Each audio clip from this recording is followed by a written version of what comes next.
ఆధునిక జీవనశైలి మనకు సౌకర్యాలనే కాదు సమస్యల తాకిడిని పెంచుతోంది. ఏం తింటున్నామో, ఎలా తింటున్నామో తెలియని మన తిండి తీరు మన ఒంట్లో కొవ్వు నిల్వలను, కొలెస్ట్రాల్ శాతాలను పెంచుతోంది.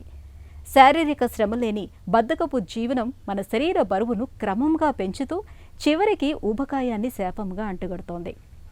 ఇక నిత్య జీవితంలో తప్పని కల్తీలు, కాలుష్యాలు, శృతిమించిన ఒత్తిళ్లు, ఆందోళనలు ఇవన్నీ కలగలిసి మన ఒంటిని వ్యాధుల కుంపటలా మార్చేస్తున్నాయి. అధిక బరువు, స్థూలకాయం, హై బీపీ, గుండె జబ్బులు, క్యాన్సర్లు, పక్షవాతం ఈ జీవనశైలి జబ్బుల తాకిడి వెనుక ఇన్సులిన్ నిరోధకతే ప్రధాన కారణంగా ఉంటోందని చెబుతున్నారు డాక్టర్లు. ఇన్సులిన్ నిరోధకత గురించిన పూర్తి వివరాల్ని ఇప్పుడు తెలుసుకుందాం.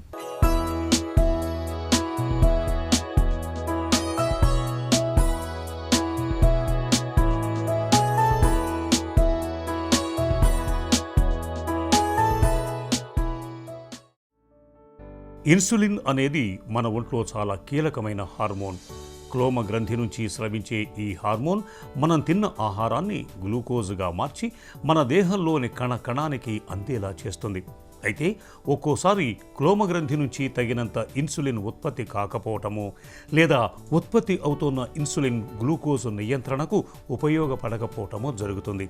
ఈ రకమైన పరిస్థితినే ఇన్సులిన్ నిరోధకతగా పిలుస్తారు. ఇన్సులిన్ నిరోధకత ఉన్నప్పుడు ఒంట్లోని కణాలు గ్లూకోజ్ను సమర్థంగా వినియోగించుకోలేవు.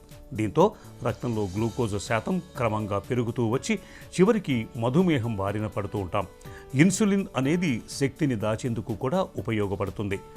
మనం ఆహారం ఎక్కువగా తీసుకుంటున్నప్పుడు అధిక మొత్తంలో లభిస్తోన్న శక్తిని కొవ్వు రూపంలో ఇన్సులిన్ అనేది కాలేయంలో దాచిపెడుతూ వస్తుంది. ఇదే మనకు సమస్యగా మారుతోంది. కాలేయంలో కొవ్వు పోగుపడుతున్న కొద్దీ ఫ్యాటీ లివర్ మొదలవుతుంది. అలాగే పొట్ట దగ్గర, చర్మం కింద, పిరుదుల వద్ద కొవ్వు పేరుకుపోవటం జరుగుతూ ఉంటుంది. Insulin resistance. ఈ ఇన్సులిన్ రెసిస్టెన్స్ అంటే ఏంటి? మనకు యాక్చువల్గా ఇన్సులిన్ అన్నది ప్యాంక్రియాస్ నుంచి ఉత్పత్తి అవుతుంటుంది. ఎప్పుడు ఉత్పత్తి అవుతుంది? మనం ఆహారం తీసుకున్నప్పుడు ఈ ప్యాంక్రియాస్ నుంచి ఇన్సులిన్ అన్నది ఉత్పత్తి అయ్యి మన షుగర్స్ని కంట్రోల్లో ఉంచడానికి హెల్ప్ చేస్తుంది. అయితే ఈ షుగర్స్ కంట్రోల్లో ఉండటానికి హెల్ప్ చేయాల్సిన ఇన్సులిన్కి రెసిస్టెన్స్ అంటే గ్లూకోజ్ మాలిక్యూల్ని కణంలోకి చొప్పించాలంటే కణాల నుంచి ఎదురయ్యే రెసిస్టెన్స్నే మనం ఇన్సులిన్ రెసిస్టెన్స్ అంటాం. ఇన్సులిన్ అన్నది ఒక యూనిట్ కొన్ని మిల్లీగ్రాముల గ్లూకోజ్ని యూటిలైజ్ చేసుకోవడానికి కావాల్సిన దగ్గర ఒక యూనిట్ బదులు 2 యూనిట్స్ లేదా 5 యూనిట్స్ లేదా 10 యూనిట్స్ వరకు కావాల్సి రావటం అన్నది జరుగుతుంటుంది. ఎందుకు ఇలా జరుగుతుంది అని అంటే, ఎప్పుడైతే సెల్లో కానీ లేదా లివర్లో కానీ మజిల్లో కానీ ఫ్యాట్ అనేది అత్యధికంగా చేరినప్పుడు మనకు ఈ ఇన్సులిన్ రెసిస్టెన్స్ అనేది తయారవుతుంది. మన జీవనశైలి ఇవాళ పూర్తిగా మారిపోయింది. సహజ సిద్ధమైన ఆహారాలు, సంప్రదాయ వంటలు కనుమరుగైపోయి ఫాస్ట్ ఫుడ్స్, జంక్ ఫుడ్స్కి బాగా అలవాటు పడిపోతున్నాం. వేళ్లకు తినటం మర్చిపోయాం. పొద్దుపోయి తింటున్నాం. ఏవి పడితే అవి తినేస్తూ పొట్టను చెత్త కుప్పలా మార్చేస్తున్నాం.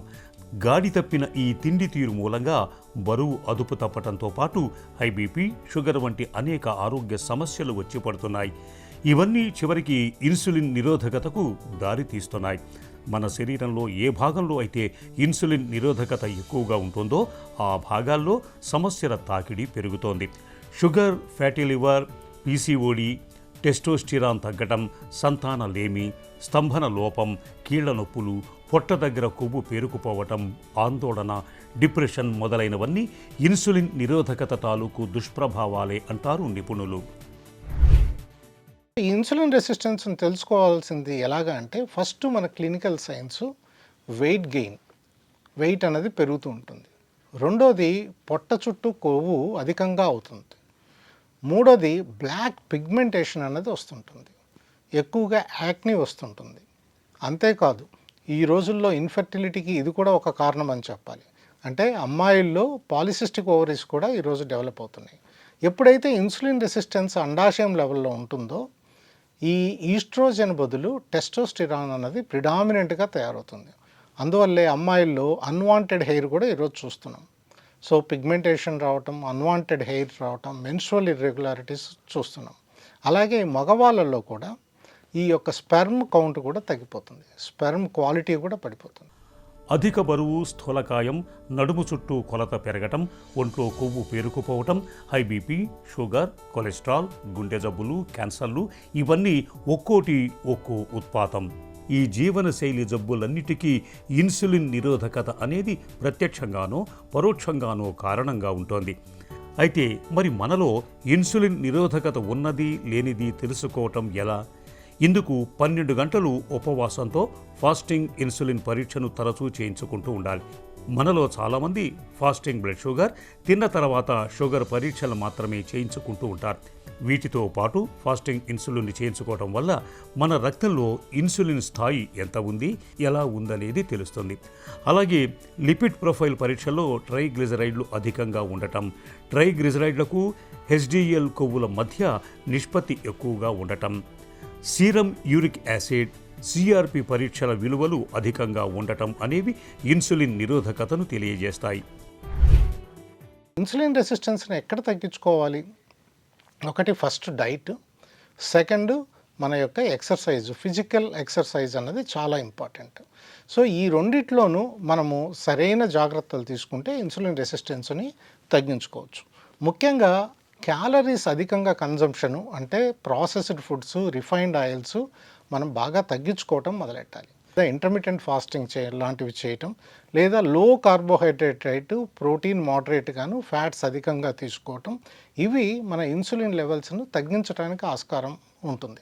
జీవనశైలి జబ్బుల్ని తెచ్చిపెట్టే ఇన్సులిన్ నిరోధకతను నివారించుకోవటం అనేది మన చేతిలోనే ఉంది. ఇందుకు ఆహార వ్యాయామాలు, అలవాట్ల విషయంలో తగిన జాగ్రత్తలు తీసుకోవాలి. ఆహారంలో కార్బోహైడ్రేట్స్ తక్కువగా, ప్రోటీన్లు, ఫైబర్ ఎక్కువగా ఉండేలా చూసుకోవాలి.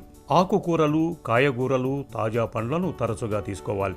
జంక్ ఫుడ్కి, ఫాస్ట్ ఫుడ్కి దూరంగా ఉండాలి. ఇక బరువును చక్కగా అదుపులో ఉంచుకోవాలి. ముఖ్యంగా నడుము దగ్గర కొవ్వు పేరుకుపోకుండా చూసుకోవాలి. ఇందుకు వ్యాయామం చక్కగా తోడ్పడుతుంది. పొగ, మద్యం వంటి చెడు వ్యసనాలకు దూరంగా ఉండాలి. యోగా, ధ్యానం సాయంతో నిత్య జీవితంలో ఎదురయ్యే ఒత్తిళ్లను, ఆందోళనలను తగ్గించుకునే ప్రయత్నం చేయాలి. వీటితో పాటు తరచూ ముందస్తు పరీక్షల్ని చేయించుకుంటూ ఉండాలి. అలాగే నిత్యం కాసేపైనా వ్యాయామం చేయటాన్ని అలవాటు చేసుకోవాలి. వ్యాయామం వల్ల శరీరంలో మెటబాలిజం రేటు పెరిగి తినే ఆహారం సరిగా వంటపడుతుంది. ఈ పరిణామం క్రమంగా ఇన్సులిన్ నిరోధకతను తగ్గుముఖం పట్టేలా చేస్తుంది.